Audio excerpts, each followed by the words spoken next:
জাতীয় প্রেস ক্লাবে বিভাগীয় সমিতির পুনর্মিলনীর আয়োজন মিলন মেলায় পরিণত হয় বরিশালের গুণীজনদের। বরিশাল একটি আবেগের নাম, বরিশাল অনুভূতির নাম।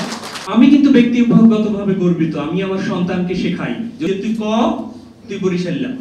ঢাকায় বসবাস করা বিভিন্ন পেশা এবং শ্রেণীর প্রতিনিধিত্বশীল ব্যক্তিবর্গ তাদের বক্তব্যে তুলে ধরেন বরিশাল বিভাগের ৬ জেলার উন্নয়ন নিয়ে ভাবনা।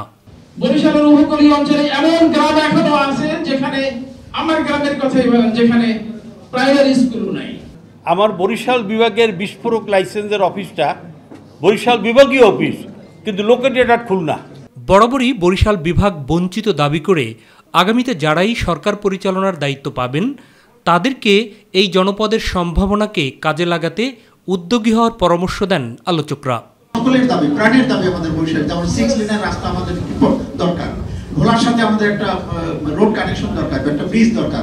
ভোলায় গ্যাস হয়েছে, এইটা কিভাবে আমরা আমাদের ওই অঞ্চলের ইন্ডাস্ট্রিয়াল ডেভেলপমেন্টের জন্য আমরা কাজে লাগাতে পারবো।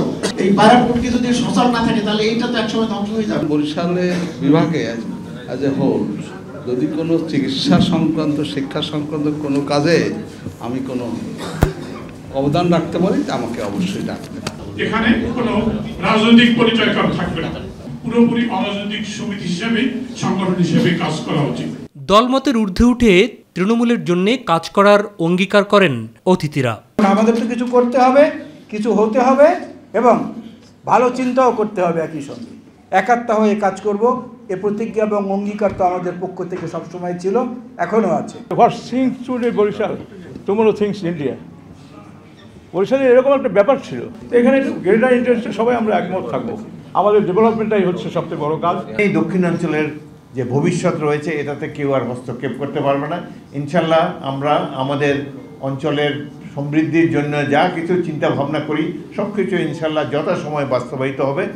ঢাকায় বসবাসকারী গণমানুষের ঐক্যবদ্ধ প্ল্যাটফর্ম হিসেবে বরিশাল বিভাগ সমিতি সমুজ্জ্বল থাকবে বলে জানান ব্যবস্থাপনা কমিটির সদস্যরা।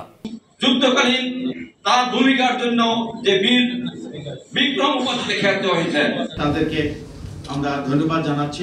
মাহবুব সৈকত, মাই টিভি, ঢাকা।